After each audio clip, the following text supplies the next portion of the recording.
بسم اللہ الرحمن الرحیم۔ الصلاة والسلام علیک یا سیدی یا رسول اللہ وعلی آلک واصحابک یا حبیب اللہ وخاتم النبیین۔ میں ہوں آپ کا میزبان سراج الدین امجدی۔ آپ دیکھ رہے ہیں لائیو ڈیجیٹل نیوز LDN پر ہر پیر کو نشر ہونے والا اپنا پسندیدہ پروگرام ہیلتھ ڈائری۔ اللہ کریم سے امید ہے آپ جہاں بھی ہوں گے بخیر و عافیت ہوں گے۔ آج کی ہیلتھ ڈائری شہید محترمہ Benazir Bhutto institute of trauma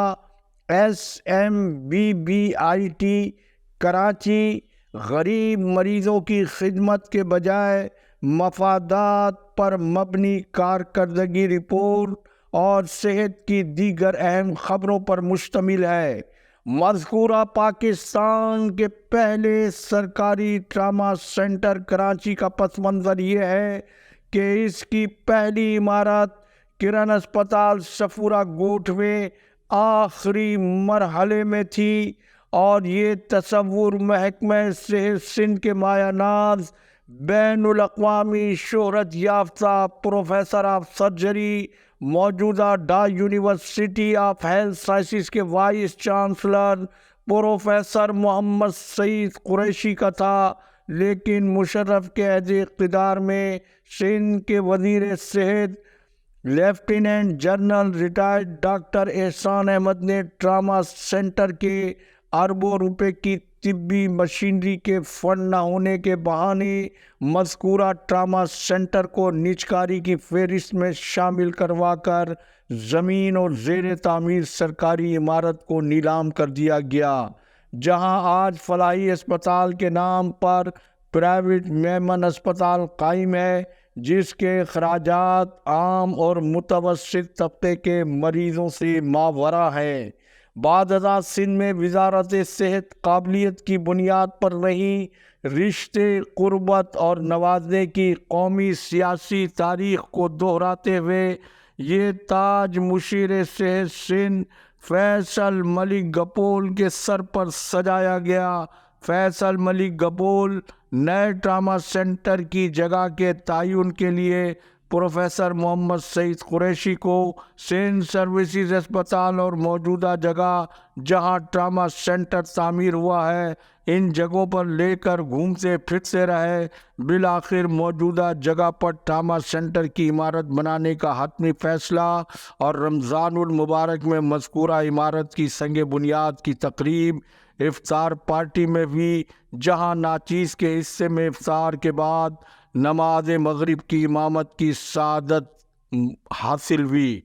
اور مذکورہ عمارت کے پروجیکٹ ڈائریکٹر کے انتخاب میں پروفیسر محمد سعید قریشی کی رائے کو اس لیے اہمیت دی گئی کہ مذکورہ عمارت کے تکنیکی تعمیراتی پہلو پر جو عبور انہیں حاصل تھا وہ کسی اور کے علم میں نہیں تھا۔ جب یہ تعمیراتی کام شروع ہوا تو پروفیسر محمد سعید قریشی اس وقت سول اسپتال کے میڈیکل سپرنٹینڈنٹ تھے، لیکن اسی دوران صوبے میں نیا سیاسی سورج طلوع ہوا۔ MQM کی سنگ بنیاد کی تختی پر پیپلز پارٹی کا تختہ لگ گیا اور مذکورہ عمارت کی تعمیر وفاق اور صوبے کے فنڈ سے مکمل ہوئی ہے، اور اس تاریخی ٹراما سینٹر کا افتتاح پاکستان پیپلز پارٹی کے چیئرمین بلاول زرداری نے کیا ہے۔ لیکن اس کی خدمات کا انتظامی دور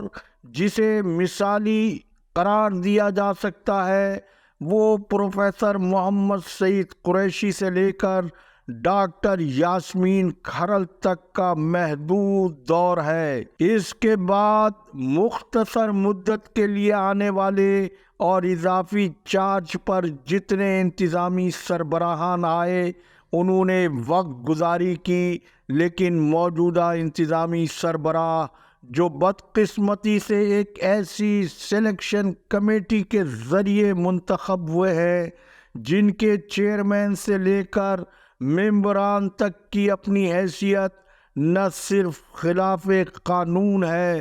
بلکہ بہت بڑا سوالیہ نشان ہے۔ مذکورہ کمیٹی نے میرٹ کے بجائے طے شدہ فیورٹزم زر کی چمک دمک پر یہ فیصلہ کیا اگر لیاری میڈیکل کالج کے پروفیسر جو میرٹ کے مطابق تھے وہ کسی کے منع کرنے پر اس فیصلے کے خلاف کورٹ نہیں گئے، اگر وہ سندھ ہائی کورٹ چلے جاتے تو موجودہ سربراہ ڈاکٹر صابر میمن ہائی کورٹ کی ابتدائی سماعت پر ہی گھر جا چکے ہوتے۔ اب یہ ٹراما سینٹر جو سابق وزیر اعظم محترمہ بے نظیر بھٹو شہید کے نام سے موسوم ہے، عملی طور پر یہ منفرد قومی ادارہ ڈاکٹر صابر میمن فیملی اور فرینڈز کے ادارے میں تبدیل ہو چکا ہے۔ یہاں حادثاتی مریضوں کی شرح اموات ایک مثالی ٹراما سینٹر سے زیادہ اور اسے یومیہ بنیاد پر ATM کے طور پر اور سالانہ بنیاد پر پکے کے ڈاکوؤں کی طرز پر چلایا جا رہا ہے، جس کی مثال ٹراما کام کے نام سے ٹراما سینٹر میں سپلائر سے کروڑوں روپے بٹورنا اور بغیر کسی آڈٹ کے مال انتظامی سربراہ کے ڈبے میں چلے جانے کا یہ پروگرام ہے۔ گزشتہ سال پہلی ٹراما کانفرنس کی قبولیت اور مستند ہونے کا اندازہ اس سے ہی کیا جا سکتا ہے کہ 3 روزہ اس کانفرنس میں وزارت صحت سندھ اور محکمہ صحت سندھ نے کانفرنس سے مکمل طور پر اپنے آپ کو علیحدہ رکھا اور یہ پروگرام شہر کے 5 اسٹار ہوٹل پرل کانٹیننٹل میں منعقد ہوا۔ اس پروگرام کی بروکری کا ٹھیکہ خلاف قانون خود ساختہ اکاؤنٹنٹ وہاب اللہ یوسفانی کو دیا گیا۔ اس پہلی ٹراما کام کانفرنس میں وزیر اعلیٰ سندھ کی آمد کا اعلان کیے جانے کے باوجود کوئی بھی قابل ذکر شخصیات اس ٹیلی کام کانفرنس میں شریک نہ ہوئی، لیکن یوسفانی نے صحت کے کسی پروگرام میں پہلی بار حیرت انگیز طور پر نہ صرف AG سندھ کو اس کانفرنس کا محفل رونق بنا دیا بلکہ فن گالا میں شیما کرمانی کے ساتھ AG سندھ کو نچوانے کا بھی تاریخی کام سر انجام دے دیا۔ اب یہی کام اسی نام سے دوبارہ رواں سال میں 18 ستمبر 2024 کو میریٹ ہوٹل میں ہونے جا رہا ہے،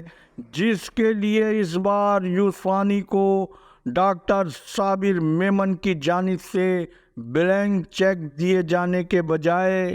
انہوں نے اپنے بھائی امتیاز میمن کے داماد دانیال میمن جو ٹراما سینٹر میں اسسٹنٹ فائنانس مینیجر کی حیثیت سے کام کر رہے ہیں، ان کے ساتھ یوسفانی کو ملا کر جوڑی بنا دی گئی ہے تاکہ گزشتہ سال یوسفانی نے تنہائی کا فائدہ اٹھا کر جو چونا ڈاکٹر صابر میمن کو لگایا ہے اس سے وہ نہ صرف محفوظ رہ سکیں بلکہ بچ سکیں۔ سوال یہ پیدا ہوتا ہے کہ جب SIUT جیسا ادارہ Jinnah post graduate medical centre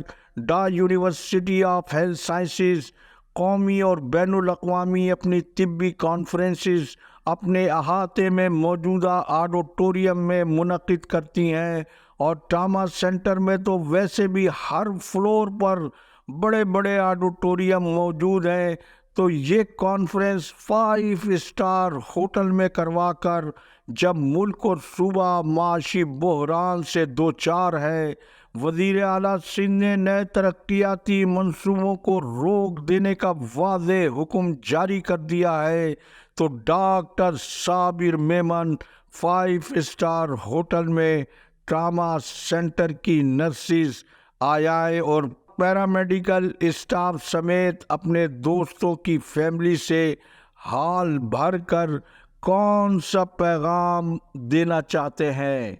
اگر اتنی کثیر رقم بچا کر ٹراما سینٹر میں آنے والے غریب مریضوں کی اس سے کیوں مدد نہیں کی جا سکتی، جبکہ حکومت سندھ پہلے ہی اس ٹراما سینٹر کو چلانے کے لیے